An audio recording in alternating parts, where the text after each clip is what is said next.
Growing up in a broken home was all I ever knew, and when I was a kid, it didn't seem to affect me much.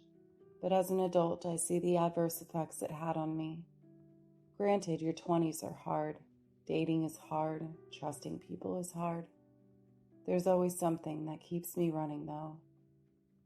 Maybe it's the freedom of being single, or the my way or the highway attitude I get sometimes, or how subconsciously I know if I never get too close to anyone, I won't miss them when they're gone. I've dated. I love dating, meeting new people, the excitement of connecting with someone, the spontaneous sex. Then I met Carl, a man who made me second guess everything, a man who made me want to try harder and be better. I challenged him in the beginning, seeing just how much freedom I could still maintain while also having him. I wasn't sleeping around with anyone else, but the idea of being tied down terrified me. I wanted to have my cake and eat it too.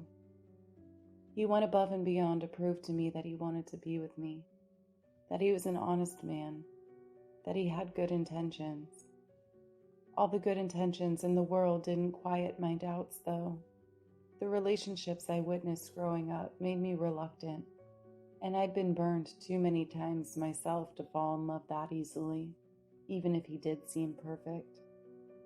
I continued to keep him at arm's length, trying to see if he would give up on me, and secretly hoping he didn't.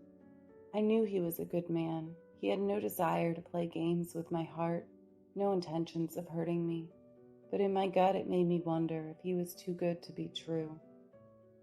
I kept testing him, throwing curveballs, keeping him on his toes. He passed every one of them with flying colors. He was patient, gentle, and generous. He openly expressed his feelings for me and reassured me that I was safe with him. I wanted to believe him, I really did, but even if that was the case today, who's to say in 5 or 10 years he would still feel the same about me? People change, they fall out of love. I had seen it in my own home. My parents used to have a marriage that everyone envied, and I loved that for them. One day I woke up though and noticed things just weren't the same. I could feel it in the air, feel the tension that was rising between them. Even I was walking on eggshells after a while, wondering when the whole thing would implode, and eventually it did. Carl held me as I reluctantly told him about my past, my parents, my outlook on relationships, and why I was so afraid. He was an attentive listener, and he kept reassuring me that we were not then,